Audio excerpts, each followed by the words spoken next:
Boa tarde, senhoras e senhores, e obrigada por aguardarem. Sejam bem-vindos à teleconferência da MAHLE Metal Leve para a discussão de resultados referentes ao quarto trimestre de 2020. Estão presentes hoje conosco os senhores Senhor Daniel Brasil Alves, gerente de Marketing e Comunicação Corporativa, Senhor Daniel de Oliveira Camargo, gerente executivo contábil, e Sr. Fábio Lopes Pérez, gerente executivo de finanças. Informamos que esse evento está sendo gravado e que todos os participantes estarão ouvindo a teleconferência durante a apresentação da MAHLE Metal Leve. Em seguida, iniciaremos a sessão de perguntas e respostas, quando mais instruções serão fornecidas.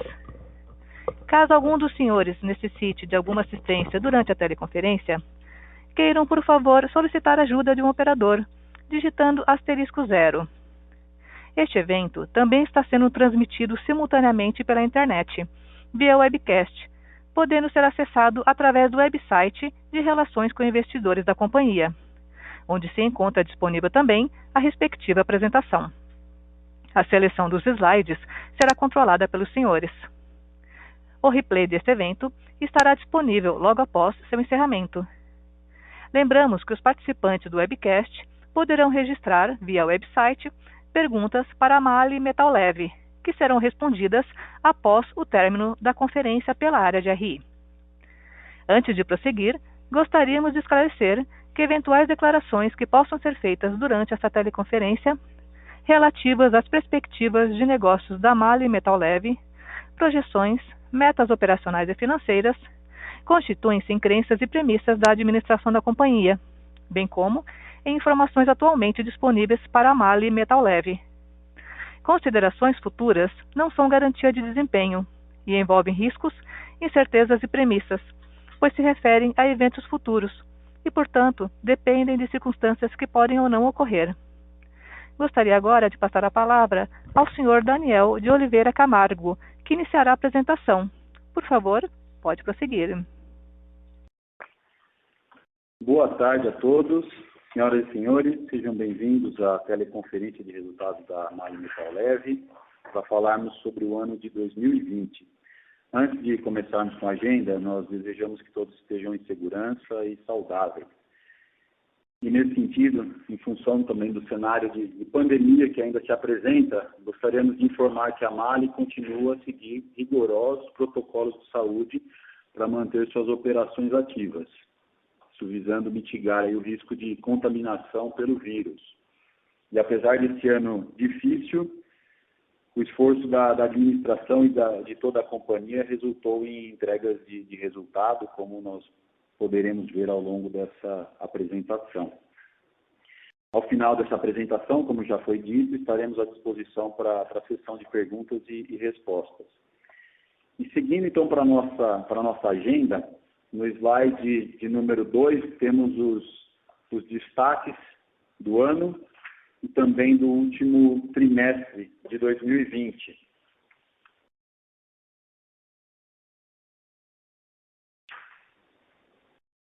No slide de número 3, nós podemos ver aí, então os principais índices da companhia, a receita líquida de vendas, que foi de 2.402 milhões em 2020, pouco abaixo do ano anterior, de 2019, 4,9 só abaixo, apesar do ano que tivemos. E no quarto trimestre de 2020, houve um crescimento considerável de 30,4% quando comparamos com o quarto trimestre de 2019. Isso muito em função do mercado de aftermarket doméstico, que em 2020 registrou um crescimento de vendas de 10,6% quando comparado com o ano anterior. E no quarto trimestre, esse crescimento foi de 42,1% quando comparamos com o quarto trimestre de 2019. E outro impacto também considerável foi no mercado de equipamento original doméstico, que em 2020 sofreu uma redução de vendas de 19,6% quando comparamos com 2019. E no quarto trimestre, houve um crescimento de 24,3% quando comparamos ao quarto trimestre de 2019. Podemos ver, então, aí que o quarto trimestre teve um crescimento considerável nos nossos mercados de atuação. Um outro destaque também é o juros sobre capital próprio. Durante o ano de 2020, o Conselho de Administração deliberou a distribuição de 70,6 milhões, que serão pagos em maio de 2021, essa é a perspectiva. E a margem bruta também, a companhia encerrou o ano de 2020 com uma margem bruta de 26,1%, um pouco acima do ano de 2019, que foi de 25,3%. E no trimestre, quando comparamos os trimestres, aí tivemos uma margem de 29,6% em 2020 contra 21,5% no quarto trimestre de 2019. E como último destaque, gostaríamos de reforçar que na reunião do Conselho de Administração, a última reunião de 10 de março de 2021, foi aprovada a eleição do senhor Nathan John Quay para o cargo de diretor financeiro, CFO da companhia. Eu passo agora a palavra ao Daniel Brasil Alves, que vai falar sobre vendas e produção. Por favor, Daniel. Obrigado, Daniel Camargo. Boa tarde a todos. Em primeiro lugar, espero que estejam todos bem. Gostaria de agradecer a presença de vocês na teleconferência de resultados da MAHLE Metal Leve. Vou iniciar então pelo slide 4, onde nós temos as vendas e a produção de veículos no Brasil e na Argentina no ano de 2020 comparado ao ano de 2019. Então, no primeiro bloco são os veículos leves, onde nas vendas no Brasil tivemos uma queda de 26,7%, na Argentina uma queda de 16% e na soma de Brasil mais Argentina uma queda de 25,4%. Apesar do número bem negativo, esse número ele foi melhor do que as expectativas que tínhamos no início da pandemia. Então, ao final, aí, como foi observado pelo Daniel Camargo, o quarto trimestre ele foi bem forte. Então, a gente teve uma forte recuperação aí, no mercado automotivo como um todo. Na produção, no Brasil, tivemos uma queda de 32,1%, na Argentina uma queda de 18,3%, e na soma de Brasil mais Argentina, uma queda de 30,7%. Também no número de produção, um número melhor do que o que tínhamos aí de expectativa, falava assim, menos 40%, e ao final do ano a gente teve aí uma queda na produção de veículos de 30,7%. Também é importante observar o descompasso entre produção e vendas. Então, a queda na produção é uma queda maior do que a queda nas vendas, isso até pela questão da retomada das montadoras aí na pandemia, no retorno do lockdown que nós tivemos no ano passado. E isso ocasionou em um estoque baixo. Então, nós terminamos o ano de 2019 com um estoque, de 2020, com um estoque de aproximadamente 100 mil veículos, equivalente a 12 dias de estoque. Então, é um estoque que, em média, aí, deveria ser de 30 a 35 dias, o normal dele. Então, finalizou o ano com 12 dias apenas. Isso, obviamente, ou seja, o ano de 2021, ele começa aquecido até por esse estoque baixo, para ter essa recomposição de estoque. Daqui a pouquinho eu vou falar um pouco sobre a perspectiva do ano de 2021, tá? Nos veículos pesados, a queda nas vendas foi de 9,3%, combinando ali Brasil mais Argentina. Os índices são bem parecidos ali de Brasil e de Argentina. Na produção, uma queda de 18,6%, sendo no Brasil 19,1% e na Argentina menos 7,6%. Também o descompasso entre produção e vendas. Então, a produção, isso gerando um estoque baixo de veículos, e na parte de veículos comerciais, o setor agrícola puxando isso, ou seja, impulsionando a venda de caminhões, e também a questão do delivery puxando essas vendas de caminhões e também de máquinas agrícolas aí que fazem parte desse número. Olhando um pouquinho agora para o ano corrente, para 2021. Então, eu vou falar aqui o que a gente já tem aí de year to date fevereiro, né? Já temos 2 meses aí finalizados. Na parte de veículos leves, a gente tem uma queda de 13% nas vendas e na produção uma queda de 1%, falando de Brasil mais Argentina.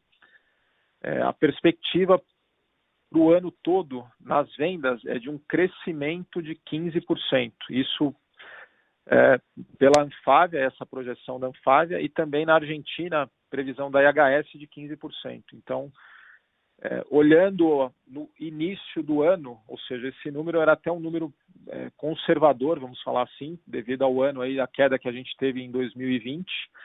Porém, devido a toda a dificuldade da cadeia de suprimentos aí, não sei se vocês têm acompanhado, mas toda a questão dos chips, as montadoras elas estão tendo que se desdobrar para conseguir manter as linhas rodando. Então, a gente já tem algumas montadoras que anunciaram paradas, né, nas linhas de produção por algum tempo, até para esse ajuste aí de componentes. Então, ou seja, o cenário ele é desafiador aí na frente, então não tem uma clareza com relação a esses números. A pandemia ela persiste, ou seja, até pior do que foi o ano passado. Então, essa projeção de 15%, a gente entende que é um número, que é uma projeção alinhada. A MAHLE trabalha com números bem alinhados com esse crescimento de vendas de veículos leves de 15%, 2021 contra 2020. Na produção, a projeção da Anfavea é um crescimento de 25%. Isso a gente, acabei de falar do estoque, né? O estoque está baixo, então vai ter que ter uma recomposição do estoque, e por isso o índice de produção maior do que o índice de vendas. Na parte de veículos pesados, nós iniciamos o ano, no year to date, fevereiro, um crescimento nas vendas de 9% e um crescimento na produção de 16%. Então o ano começou bem aquecido na parte de veículos pesados, e a projeção de full year dos veículos pesados seria para uma venda de 13% e um crescimento na produção de 23%. Também aqui, esses números, a MAHLE trabalha com uma visão alinhada com essa projeção. Ela acaba sendo uma projeção um pouco conservadora, eu diria, mas, novamente, né, com essas incertezas no radar aí para frente, a gente está trabalhando com essa projeção. O primeiro semestre, ou seja, ele aconteceu forte, né, devido a a gente viu aqui os números da produção de veículos, tanto de leve quanto de pesado. Então, esse primeiro semestre, a gente entende que vai ser um semestre mais aquecido, dependendo dessa disponibilidade de componentes para as montadoras. Passando agora para o slide 5. No slide 5, nós temos a produção de veículos da América do Norte e Europa. A gente tem ali na América do Norte, 2020 contra 2019, uma queda de 20,9%, sendo 20% nos veículos leves e 33% nos veículos médios e pesados. Na Europa, uma queda de 22%, sendo 22% nos veículos leves e 23% nos veículos médios e pesados. O combinado desses dois mercados, uma queda de 21,7%. Então, a gente nota aqui um desempenho melhor do que o que foi aqui na nossa região, olhando Brasil e Argentina. A nossa queda de produção ela foi superior ao que aconteceu aqui na Europa e na América do Norte. Passando para o slide 6. No slide 6, nós temos a evolução da receita líquida de vendas no ano e no trimestre. Então, o primeiro quadro é o ano de 2020 contra o ano de 2019. A gente tem as vendas de 2020, a variação volume-preço, a variação cambial, o ano de 2019, os impactos percentuais de volume e preço, o impacto percentual da variação cambial e, na última coluna, a variação percentual da receita. Então, começando pelo equipamento original do mercado doméstico, nós tivemos uma queda de 19,6%, sendo um impacto cambial de menos 0,2%. Esse impacto cambial é referente à nossa unidade na Argentina, na planta de Rafaela de válvulas, e essa venda em pesos, quando convertida em reais, me traz essa variação cambial negativa. Então, impacto volume-preço no mercado equipamento original doméstico, 19,5%, nota-se um desempenho melhor do que a referência do mercado, que foi a produção de veículos, que teve uma queda lá de 30%. E esse desempenho melhor da receita da MAHLE, ela é explicada pelo mix melhor. A gente viu que os veículos pesados, a queda na produção de veículos pesados, ela foi menor do que dos veículos leves. Um segundo ponto são as peças de OIS, as peças de service, peças para reposição. E um terceiro item, um ganho de market share com a localização de alguns projetos para produção local. Na exportação equipamento original, nós temos uma queda de 3,9%, sendo um impacto de variação cambial positivo de 14,7%, portanto, uma queda em volume e preço de 18,6%. Nesse caso, bem alinhado com o mercado, a produção de veículos, a gente olhou ali América do Norte e Europa, que são os dois principais mercados de exportação da companhia, onde tivemos uma queda de 22%, e aqui a receita da MAHLE caindo, já excluindo o efeito cambial, uma queda de 18,6%. No mercado de aftermarket doméstico, nós tivemos um crescimento de 10,6%, com uma variação cambial de menos 2%, o mesmo motivo, nossas operações na Argentina. E aqui o impacto volume e preço de 12,6%. Nesse mercado, nós tivemos uma forte recuperação no segundo semestre, uma alta demanda de componentes. Além disso, a desvalorização cambial da nossa moeda, isso favoreceu as empresas com produção local. Então, nós tivemos um ganho de market share no aftermarket devido a esses efeitos. No mercado de aftermarket exportação, nós tivemos uma queda de 5,4%, com impacto cambial positivo de 23%, então impacto volume-preço 28,5% negativo. Nesse caso, o efeito da pandemia e a própria recuperação nesses mercados de exportação foram mais lentos do que aconteceu aqui no nosso mercado doméstico. Então esse é o principal motivo aí dessa queda mais acentuada no aftermarket exportação. E a soma dos dois mercados, nós temos uma queda, conforme informado pelo Daniel Camargo, de menos 4,9%, com um impacto cambial positivo de 6,4%, e a variação volume e preço de menos 11,3%. Então, o ano, como ele se mostrou desafiador, essa receita, a evolução da receita da MAHLE no ano de 2020 comparado com o ano de 2019, mostrou aí a resiliência da companhia nessa atuação aí em vários mercados, no mercado doméstico, exportação e o aftermarket.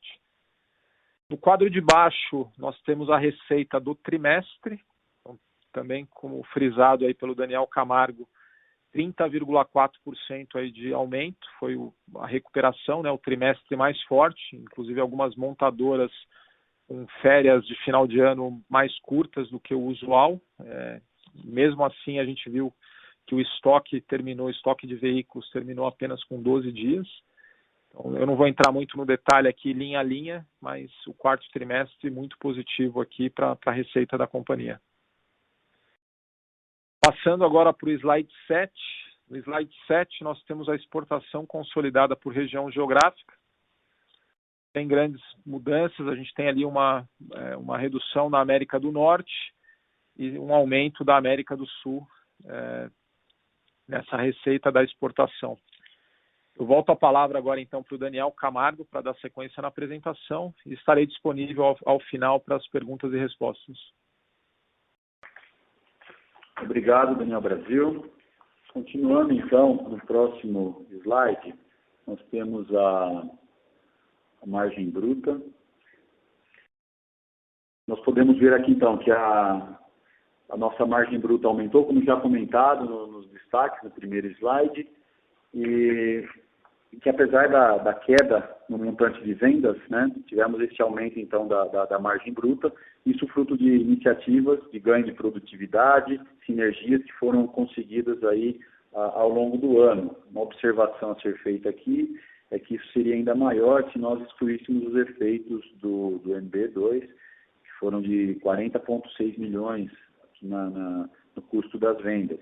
Se nós excluirmos esse efeito, nós teríamos, então, uma margem de 27,8% no ano de 2020, que seria ainda melhor. Passando para o próximo slide, nós podemos ver aí as despesas principais da companhia. Podemos ver as despesas com vendas, que em 2020 sofreu um efeito aí de adequações da estrutura organizacional, e principalmente no quarto trimestre, aí, um grande impacto, ou maior impacto se deu por utilização de fretes, diante do cenário de retomada. A gente põe entre aspas aqui a retomada, porque não sabemos, né, como será o futuro, mas é uma retomada aí da pandemia, né? Então, isso que causou um aumento maior nas despesas com vendas no quarto trimestre de 2020. As despesas gerais e administrativas, podemos ver um impacto um pouco maior aí no ano, quando comparado ao ano anterior, que era de 85 milhões, e esse ano, em 2020, temos 95 milhões. Também fruto aí, os principais impactos são adequações na estrutura organizacional, ocorridas ao longo do ano, principalmente no início do ano, né, nos momentos de maior crise em função da pandemia. Destacamos ainda em outras despesas e receitas operacionais, que o maior impacto ali é fruto de despesas não recorrentes, oriundas das provisões para perdas com intangível, como já mencionamos nos outros calls, parte fruto do impairment na controlada Malha Argentina e parte fruto da baixa do projeto MD2. No próximo slide, nós temos o resultado operacional medido pelo EBITDA, e podemos ver aí, então, nossa margem EBITDA de 17,4%, que era em 2019, ela caiu para 12,3% em 2020, novamente, fruto principalmente das despesas não recorrentes, que estão aí em outras receitas e despesas operacionais. Podemos ver o impacto de 141 milhões. Como já mencionado, os principais impactos, o impairment na Malha Argentina e a baixa do projeto MD2. Se nós tirarmos esses efeitos, nós teríamos uma margem EBITDA, ou temos um EBITDA ajustado de 17,2%, muito próximo do que foi o ano de 2019, sem crise, sem a pandemia. Então, cremos que foi um bom resultado atingido. Queria passar a palavra agora ao senhor Fábio Pérez, que vai abordar o resultado financeiro líquido da empresa. Boa tarde a todos. Falar um pouquinho do resultado financeiro, começando aqui pelo quarto trimestre, né, nós vemos que no bottom line ele está bem em linha com 2019, então nós tivemos em 2019, no quarto trimestre, 12,6 milhões, enquanto que em 2020 nós atingimos o valor de 12,5, extremamente alinhado. Quando nós olhamos o total do ano, né, de 2019, nós tivemos ali 41,4 milhões versus o resultado financeiro de 2020, que foi 86 milhões. A diferença é basicamente as operações oriundas da variação cambial das transações de ACC que nós fizemos no ano de 2020. Na parte de baixo da tabela, nós temos um resumo onde mostra as taxas de juros e os volumes médios que foram praticados durante o ano. Quando nós olhamos no quarto trimestre de 2019, nós temos um custo de dívida de 4,6 versus uma remuneração das aplicações de 4,8. Quando nós olhamos em 2020, fazendo o mesmo exercício, nós temos um custo da dívida de 4,3 versus as aplicações de 3,8. Então, as dívidas ali estão bem estáveis. E já analisando 2019 versus 2020, a gente pode corroborar aqui que em 2020 tivemos 4,1 de custo versus 4,3, bem alinhado. E no caso das remunerações, nós tivemos 5,5 versus 3,5. Obviamente que em função da queda da Selic, né? E os volumes também das aplicações e dívida aumentaram um pouco quando você olha o total do ano de 19 versus 20, exatamente em função da captação que nós fizemos dia 25 e 26 de março de 2020, no valor de 250 milhões, para a gente reforçar o nosso caixa e estar aí preparado para o enfrentamento da Covid-19 durante o ano. Indo para o slide de número 12, falando um pouco do endividamento, nós vemos que na primeira tabela ao lado esquerdo, a posição de 2019, nós temos um endividamento líquido de 188, enquanto que em 2020 nós tivemos uma melhora na nossa posição em função da geração de caixa e também das decisões que foram tomadas pela companhia. No sentido de saneamento de despesa, e isso tudo acabou refletindo no caixa. Do lado direito da página, nós temos a abertura das nossas dívidas, a composição das nossas dívidas na posição de 31 de dezembro de 2020, sendo 47% operações 4131. Nós temos FINEP, que representa 30% do total, a um custo de 401. Operações de ACC, representando 19,7% do total, com um custo de 0,47. Um BNDES FINEM, que representa 2,7%, num custo de 6,05%. A ponderação de todos esses custos nos dá um custo médio de 4,4% ao ano. E logo abaixo nós temos os fluxos de vencimentos de cada das operações, né, consolidadas no curto e longo prazo, onde o curto prazo representa 73% do total e o longo prazo 27% do total.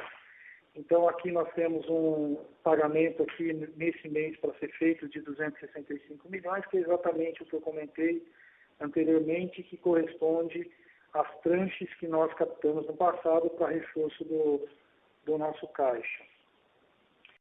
Indo para o slide de número 13, nós temos aqui um resumo dos nossos investimentos versus a depreciação.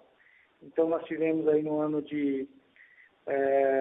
quarto trimestre, 51 milhões de investimentos versus 25 milhões de depreciação. Quando você olha para o ano de 2020, nós temos os investimentos na ordem de 68 milhões versus depreciação total de 103,3 milhões, representando aí 2,9% das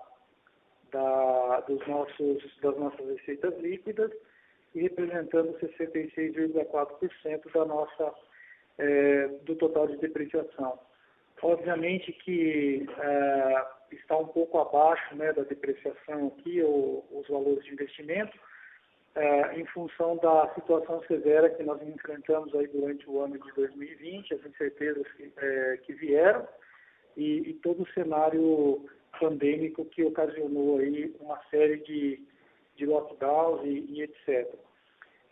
A empresa está bastante alinhada com a necessidade dos nossos clientes, dos requerimentos, e temos acompanhado aí as demandas. Assim, no final do dia, quando temos demanda especiais de clientes, nós analisamos e aí sim fazemos os investimentos de forma adequada e racional. Eu queria, então, abrir o momento da sessão de perguntas e respostas. Tanto o Daniel Brasil, Daniel Camargo e eu estaremos à disposição dos senhores para responder os questionamentos que porventura vierem aqui. Muito obrigado. Senhoras e senhores, iniciaremos agora a sessão de perguntas e respostas. Para fazer uma pergunta, por favor digitem *1. Para retirar a pergunta da lista, digitem *2. Nossa primeira pergunta vem de Marcelo Mota, do Banco JP Morgan. Oi, boa tarde a todos. São duas perguntas. A primeira, se vocês pudessem comentar um pouco sobre a questão dos semicondutores, né? Enfim, até foi comentado durante a apresentação de que algumas OEMs já suspenderam produção. A gente acompanha as notícias, dá para entender, enfim, acontece tanto no Brasil, Europa, América do Norte. Então, eu queria entender se para vocês isso pode ter algum impacto nas vendas para OEMs aí ao longo do primeiro tri, se é uma coisa que se preocupa aí para primeiro semestre, vocês acham que vai ser resolvido no curto prazo ou não.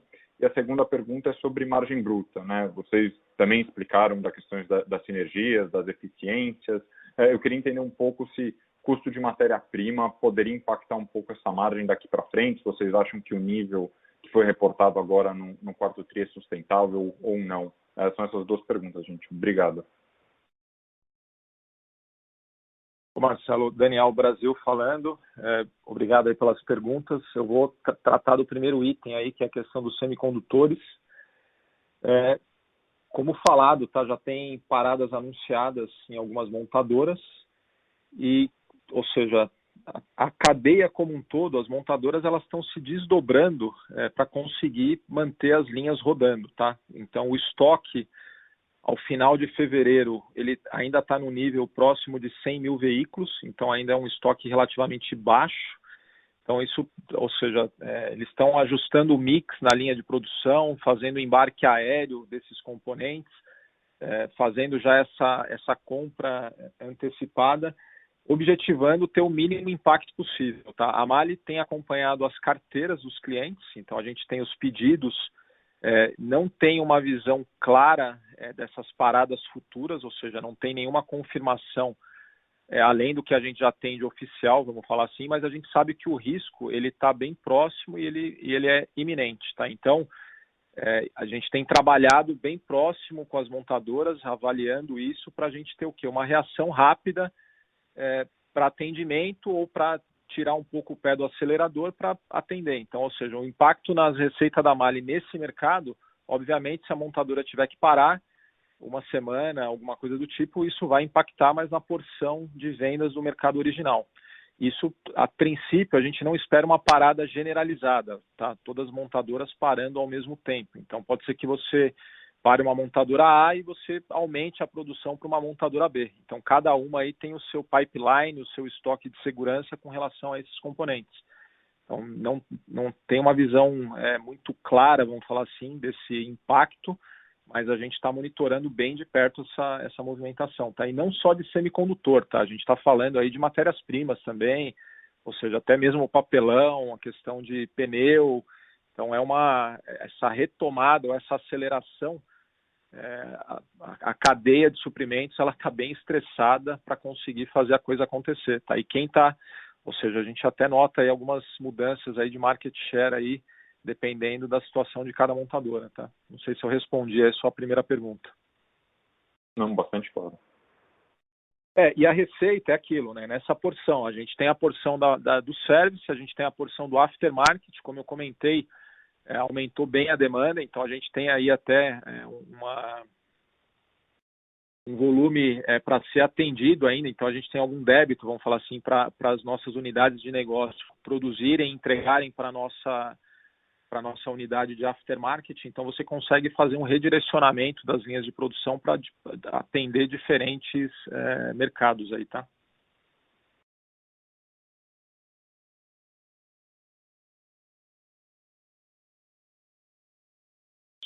Daniel Camargo, puder comentar na pergunta 2.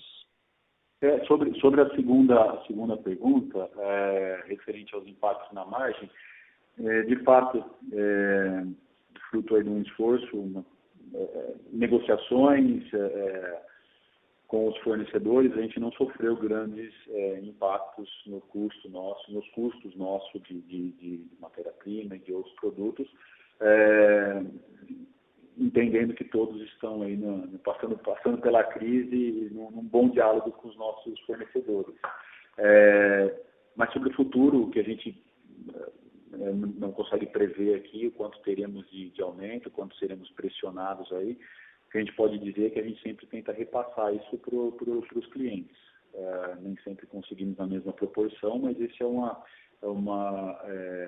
algo que a Mali sempre buscou e vai continuar buscando. Então a gente não tem como prever o que virá de aumento no futuro, mas em 2020 nós conseguimos boas negociações de contratos ou de manutenção, talvez, né, melhor dizendo, com os nossos fornecedores.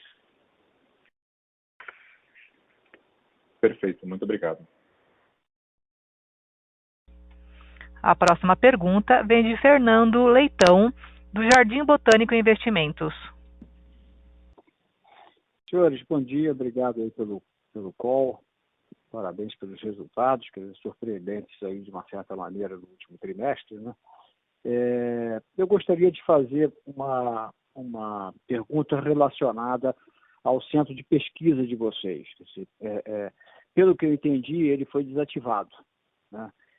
Então, eu gostaria de saber o porquê dessa medida. Tá?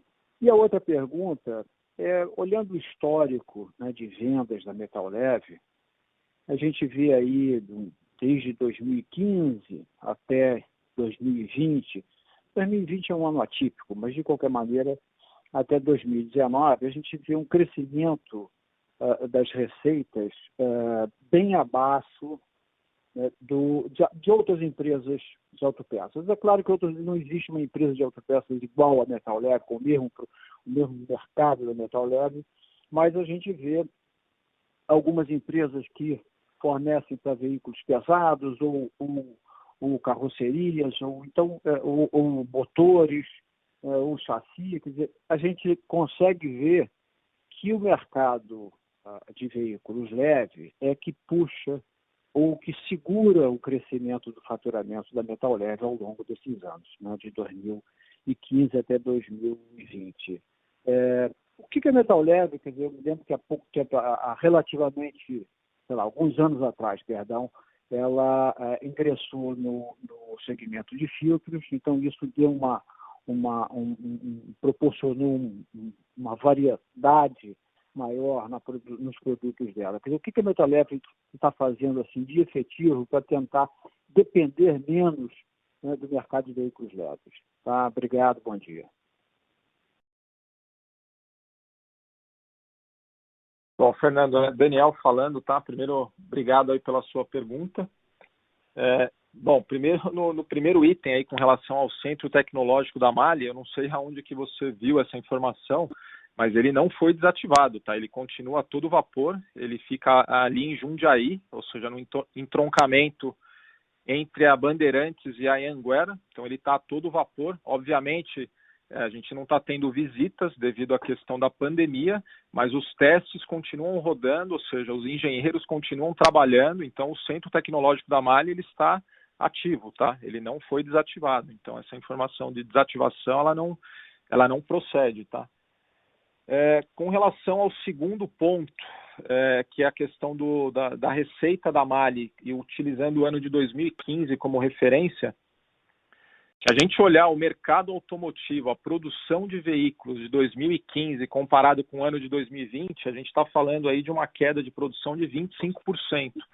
Então, o mercado ele diminuiu. Então, lá em 2015, a gente estava falando aqui, eu tenho um gráfico aqui, de 2,9 milhões de veículos produzidos, de veículos leves, entre Brasil e Argentina. Tá? Então, isso obviamente impacta diretamente no faturamento da Mali para as montadoras. Então, se você comparar ano após ano, de 2015 até agora, a gente tem um desempenho ou alinhado ou superior ao da indústria automotiva. Tá? E aí a gente tem que olhar mercado a mercado. O nosso faturamento do aftermarket, ele também é um faturamento progressivo. Eu não tenho aqui, de bate-pronto, aqui o faturamento de 2015, mas a gente pode, posteriormente, passar para você a informação por e-mail com relação a esses mercados, e aí comparando com a produção de veículos, que é a comparação, a referência do mercado, tá?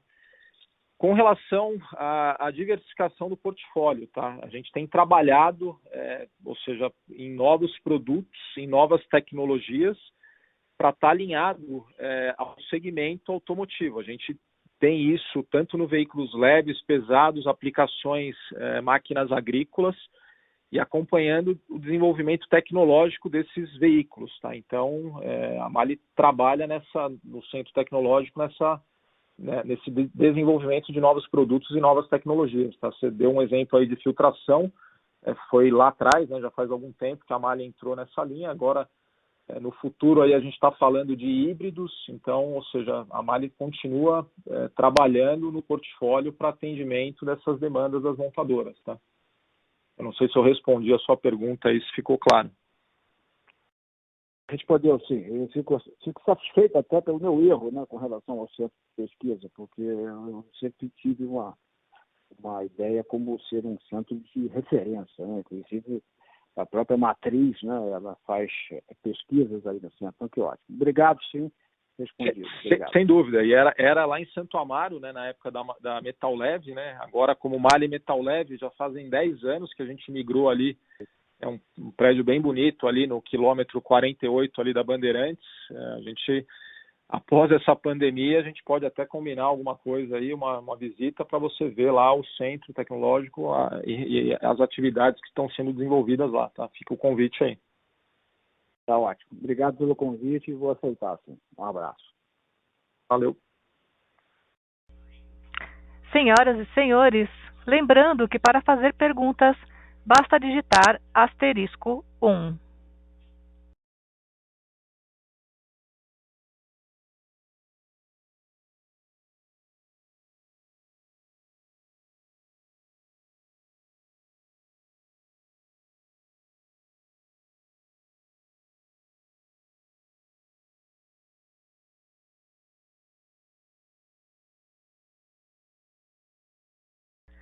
Nossa próxima pergunta vem de Marcelo Mota, do Banco JP Morgan.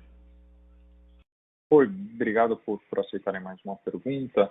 Era só sobre a questão do MB2, né? Enfim, existiu ainda nesse trimestre algum resquício ainda do impairment desse produto? Eu queria saber se para 2021 ainda tem alguma coisa que pode passar pelo P&L, balanço, ou se terminou tudo agora em 2020 mesmo. Obrigado. Obrigado, Marcelo, pela pergunta. Na verdade, não tem mais nada em 2021. Vou começar respondendo pelo final, tá? Então, em 2021 não tem nada, tudo foi contemplado no P&L já em 2020, tá? E o efeito do terceiro para o quarto trimestre, no terceiro trimestre foi o grande montante, foi praticamente tudo. No quarto trimestre, desculpa, tivemos um pequeno impacto em relação ao CPV, a estoques, mas bem pequeno, insignificante em relação ao que a gente havia feito no terceiro tri. Então, não teremos nada, tá? Essa acho que é a grande mensagem, a grande resposta para você, sua pergunta. Perfeito, obrigado. A próxima pergunta vem de Gabriel Rezende, do Bradesco BBI. Oi, pessoal, boa tarde. Tenho só uma questão em relação ao comentário que vocês fizeram sobre os estoques de veículos no setor automotivo, que a Anfavea tem, aí nos últimos meses, justamente endereçado bastante esse ponto, comentado que tem sido aí um patamar historicamente muito baixo, né? Um recorde aí histórico de um nível baixo. Mas, por outro lado, a gente teve um comentário da Fenabrave alguns meses atrás, pontuando que talvez essa pandemia tenha trigado aí nas montadoras alguma vontade de manter os estoques estruturalmente mais baixos versus o que a gente tinha anteriormente.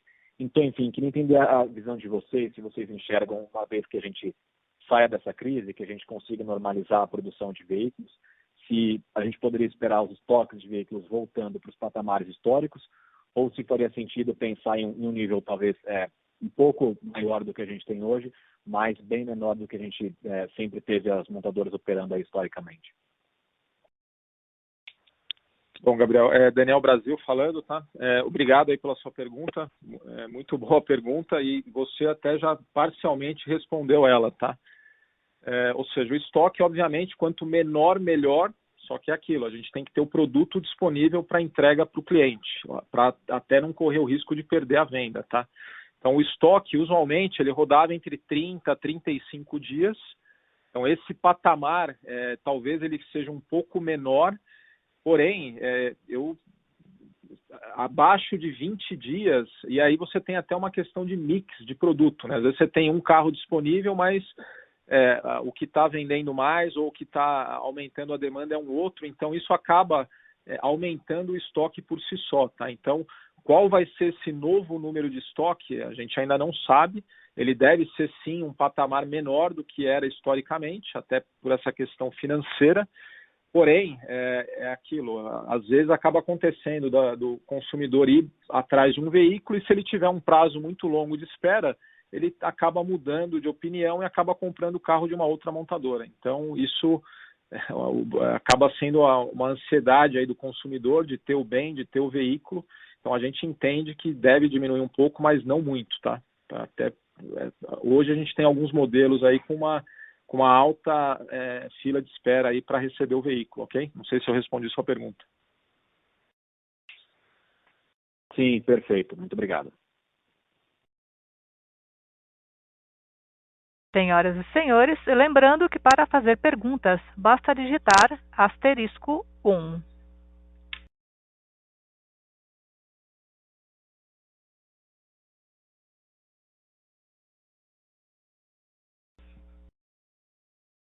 Encerramos neste momento a sessão de perguntas e respostas. Gostaria de passar a palavra ao senhor Daniel Camargo para as considerações finais. Muito obrigado, senhoras e senhores, pela participação no nosso call. Esperamos que todos continuem aí seguros e com saúde.